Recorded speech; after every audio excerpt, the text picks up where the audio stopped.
Assalamu alaikum dear student. Today's our lesson is how to select a text in Microsoft Word. तो Microsoft Word के अंदर text को select कैसे किया जाता है, आज की वीडियो के अंदर हम इस बात को सीखेंगे। तो स्टूडेंट्स चलते हैं अपने काम की तरफ। जैसा कि आपको स्क्रीन के ऊपर नज़र आ रहा है कि कुछ पैराग्राफ्स लिखे गए हैं। तो पहले तो मैं आपको बताता चलूँ कि हम टेक्स्ट को सिलेक्ट करते क्यों हैं। मिसाल के तौर पर अब टेक्स्ट लिखा हुआ है, आप टेक्स्ट के ऊपर मुख्तलिफ़ किस्म की फॉर्मेटिंग करना चाहते हैं, आपको टेक्स्ट को सिलेक्ट करना होगा। अब फॉर्मेटिंग है, उसके बाद टेक्स्ट को डिलीट करना हो अगर आपने, तो उसके लिए भी हम सेलेक्ट करके टेक्स्ट को डिलीट करते हैं। तो किसी भी किस्म की कोई एडिटिंग चाहते हैं हम टेक्स्ट के अंदर, फॉर्मेटिंग चाहते हैं या कोई टेक्स्ट को डिलीट करना चाहते हैं, तो उसके लिए इसको सिलेक्ट करना ज़रूरी होता है। अगर आप टेक्स्ट को सिलेक्ट नहीं करते तो आपका वो फंक्शन जो है टेक्स्ट पर अप्लाई नहीं होता। तो आज की वीडियो के अंदर हम बात करेंगे कि हम टेक्स्ट को कितने तरीक़ों से और कैसे कैसे सिलेक्ट कर सकते हैं। तो स्टूडेंट चलते हैं पहले तरीके के अंदर। तो पहला तरीका जो है ना वो है सिलेक्ट ऑल का, यानी पूरी फाइल को कैसे सिलेक्ट किया जा सकता है। अब पूरी फाइल है, उसमें देखो आपने वर्क किया है, तो आपने एक सफ़ा लिखा है, 2 सफ़े लिखे हैं, 10, 15, 20 जितने भी पेजेस आपके हैं उन तमाम को आप इकट्ठा सेलेक्ट करना चाहते हैं, तो उसके लिए सेलेक्ट ऑल कमांड इस्तेमाल होगी। सेलेक्ट ऑल कमांड जो है ये आपको होम टैब के अंदर जो है सेलेक्ट का ऑप्शन आपको मिलेगा। होम टैब पे अगर आप राइट साइड पे देखते हैं तो सेलेक्ट का ऑप्शन है, वहाँ से जाके आप सेलेक्ट कर लें इस कमांड को। जैसे ही आप सेलेक्ट ऑल करते हैं तो ये जितने भी पैराग्राफ हमारे स्क्रीन के ऊपर थे सारे हाईलाइट हो जाते हैं। इसी काम को हम कीबोर्ड से भी कर सकते हैं। तो इसको मैं डीसेलेक्ट करता हूँ साइड पे क्लिक करके। कीबोर्ड से जो है ना शॉर्टकट की हम इस्तेमाल करते हैं कंट्रोल और उसके साथ अल्फ़ाबेटिक ए दबाएंगे। कंट्रोल प्लस ए करने से भी ये हमारी फ़ाइल जो है सेलेक्ट ऑल हो जाती है और उसके अंदर जितने भी हैं आपके यानी पेजेस लिखे हुए, जितना भी टेक्स्ट लिखा होगा वो सारा सेलेक्ट हो जाएगा। अब चलते हैं ज़रा दूसरे तरीके की तरफ। और दूसरा तरीका वो भी कीबोर्ड के ज़रिए हम परफॉर्म करने जा रहे हैं। पहले कि अगर आप टेक्स्ट को अपनी ज़रूरत के मुताबिक सेलेक्ट करना चाहते हैं, तो स्टूडेंट्स देखें मैंने डीसेलेक्ट किया इसको और कर्सर को मैंने प्लेस कर दिया पहले पैराग्राफ के शुरू में। अब मैं सिर्फ पहले पैराग्राफ को अगर सेलेक्ट करना चाहता हूँ तो कीबोर्ड से कैसे करूँगा। इसके लिए मैं शिफ्ट बटन और प्लस एरो कीज़ का इस्तेमाल करूँगा। कीबोर्ड के ऊपर आपकी 4 एरो कीज़ होती हैं, लेफ़्ट, राइट, टॉप और बॉटम वाली। तो अब इस वक्त देखिए हमारा कर्सर कहाँ पर है, हमने टॉप ऑफ टेक्स्ट रखा हुआ है और लेफ़्ट साइड पर है। अगर तो आप इसको लाइन बाय लाइन सेलेक्ट करना चाहते हैं, फिर आप शिफ्ट के साथ क्या करेंगे, डाउन एरो की दबाएंगे तो फुल लाइन को क्या करेगा वो सिलेक्ट करता हुआ आ जाएगा। और अगर आप इस सिलेक्शन को चाहते हैं कि करैक्टर बाय करैक्टर हो, तो फिर हम शिफ्ट के साथ राइट बटन दबाते चले जाएंगे, राइट एरो की वाला, तो एक एक करैक्टर आपका क्या करेगा वो सिलेक्ट करता हुआ चला जाएगा। तो इस तरह से भी सिलेक्शन आपकी हो जाएगी। लेकिन शॉर्ट मेथड में क्या है कि अगर आपने इस पैराग्राफ को करना है तो बेहतर यही है कि आप शिफ्ट के साथ डाउन एरो की दबाएंगे तो लाइन बाय लाइन क्या हो जाएगा, आपका टेक्स्ट सेलेक्ट हो जाएगा।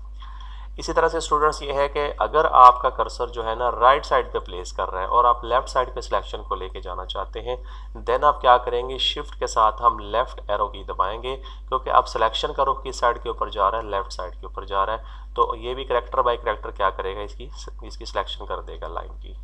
तो इसी तरह से अगर बाज़ औक़ात होता है कि कर्सर हमारा नीचे पड़ा है, टेक्स्ट के बिल्कुल नीचे, हम ऊपर की तरफ जाना चाहते हैं सिलेक्शन के लिए, देन हम क्या करेंगे, शिफ्ट अप एरो की दबाते जाएंगे तो लाइन बाय लाइन क्या करेगा, टेक्स्ट को ऊपर की जानिब सेलेक्ट करता हुआ चला जाएगा। तो इस तरह से जितना हमें ज़रूरत होगी हम टेक्स्ट को सिलेक्ट कर सकते हैं। अब यही काम अगर हम माउस से करना चाहते हैं तो वो कैसे परफॉर्म होगा, उसके लिए हम चलते हैं, टेक्स्ट को डीसेलेक्ट किया मैंने, अब हम माउस पॉइंटर को ले लें। ये इंसर्शन पॉइंट होता है, जैसे टेक्स्ट यहाँ आता है ना एक पॉइंट, इधर माउस पॉइंटर शो कर रहा है, इधर इंसर्शन पॉइंट बन जाता है। जब हम इसके ऊपर जाते हैं तो आपने गौर करना है कि लेफ़्ट बटन दबा के माउस का बटन को दबा कर ही रखेंगे और माउस को ड्रैग करते चले जाएँ आप। तो जितनी आपकी रिक्वायरमेंट है वहाँ तक जाके आप टेक्स्ट को सिलेक्ट कर लें।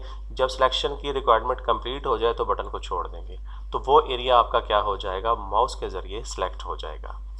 तो इस तरह से एक पैराग्राफ हमने सेलेक्ट किया। अब आ जाते हैं माउस के ज़रिए, कुछ शॉर्ट मेथड है कि हम कोई सिंगल क्लिक या डबल क्लिक करें तो हमारा पैराग्राफ सेलेक्ट हो जाए। उसका आसान तरीका ये है कि अगर आप सिंगल लाइन को करना चाहते हैं, पॉइंटर को देखें, ये जो खाली स्पेस होती है मार्जिन वाली जगह, किसी भी लाइन के सामने पॉइंटर रख के जब हम एक बार क्लिक करते हैं तो पूरी लाइन हमारी क्या होती है, हाईलाइट हो जाती है। और इसी तरह से अगर आप इसकी जगह पॉइंटर रखते हुए 2 बार क्लिक करेंगे यानी डबल क्लिक करेंगे तो क्या होगा, आपका पूरा पैराग्राफ सेलेक्ट हो जाता है। तो इस तरह से आप शॉर्ट मेथड के तहत भी क्या है, टेक्स्ट को सिलेक्ट कर सकते हैं। तो अब हम चलते हैं स्टूडेंट कि अगर इस पैराग्राफ के अंदर से कुछ सिंगल वर्ड को आपने सेलेक्ट करना हो तो उसको क्या किया जाएगा। एक तो यह है कि उस वर्ड के ऊपर आप ड्रैग मेथड यूज़ करें, इस तरह से ले लें, या आप क्या करें कि उस वर्ड के दरमियान में कर्सर रखकर डबल क्लिक कर दें, यानी उसके ऊपर पॉइंटर लेके जाएं और वर्ड को डबल क्लिक कर देंगे तो वो वर्ड आपका क्या हो जाएगा, हाईलाइट हो जाएगा। इस तरह से एक शॉर्ट मेथड और भी इसके अंदर आता है कि अगर आप पॉइंटर यहाँ पर दरमियान के अंदर है तो अगर पूरे पैराग्राफ को करना हो देन आप क्या करेंगे, तो उसके लिए आप क्या है 3 बार जो है ना क्लिक करेंगे, 3 बार ट्रिपल क्लिक करेंगे तो पूरा पैराग्राफ भी आपका सिलेक्ट हो जाएगा इस तरह से। अब हम चलते हैं इसको डिसलेक्ट करते हैं। अब एक और इम्पॉर्टेंट जो बात इसके अंदर है कि अगर आप वर्टिकली टेक्स्ट को एक अलाइन के साथ, एक अलाइनमेंट के साथ सेलेक्ट करना चाहते हैं, यानी आप चाहते हैं कि टेक्स्ट जो है ना इसकी सिर्फ और सिर्फ ये जैसे पहले दो करैक्टर हैं हर लाइन के वो वाले सेलेक्ट हो जाएं, तो उसके लिए हम क्या करेंगे। अब देखो अगर हम ड्रैग मेथड से आते हैं ना ऐसे तो वो पूरी लाइन को लेके आता है, लेकिन हम क्या चाहते हैं कंट्रोल करके चलाना चाहते हैं कि हर लाइन के पहले 1 या 2 करैक्टर जो है ना सिर्फ वही सिलेक्ट हों। तो उसके लिए क्या करना होगा, आप कीबोर्ड से आल्ट बटन दबा लेंगे, आल्ट बटन दबाएंगे और उसके बाद आपने क्या करना है, इसको ड्रैग करना शुरू कर देना है। तो इस तरह से कंट्रोल होकर चलेगा। आप सिंगल करैक्टर तक रखना चाहते हैं, डबल तक रखना चाहते हैं, ठीक है, ट्रिपल तक रखना चाहते हैं, तो क्या हो जाएगा वो उतने ही टेक्स्ट आपका एक अलाइनमेंट के अंदर सेलेक्ट होता चला जाएगा। आप यहाँ पर क्या करना होगा कि सिलेक्शन को एंड कैसे करना है। तो सबसे पहले आप क्या करेंगे, जैसे हमने बटन भी दबाया हुआ है माउस से और उधर से जो है ना कीबोर्ड से आल्ट की को भी दबाया हुआ है, तो पहले आल्ट की को छोड़ेंगे और बाद में क्या करेंगे, माउस से बटन को छोड़ेंगे, तो ये सिलेक्शन आपकी बन जाएगी। तो इस तरह से स्टूडेंट्स जो हमने मुख्तलिफ तरीक़ों से टेक्स्ट को सिलेक्ट करना सीखा है। उम्मीद करता हूँ कि इस लेसन की आपको समझ आई होगी। अगर फिर भी कोई ऑप्शन है तो आप कमेंट सेक्शन के अंदर पूछ सकते हैं, और वो जो नए स्टूडेंट आए हैं वो हमारे चैनल को सब्सक्राइब ज़रूर कर लें ताकि इस कोर्स से रिलेटेड हर वीडियो जो है उन तक पहुँचती रही। अल्लाह हाफिज़।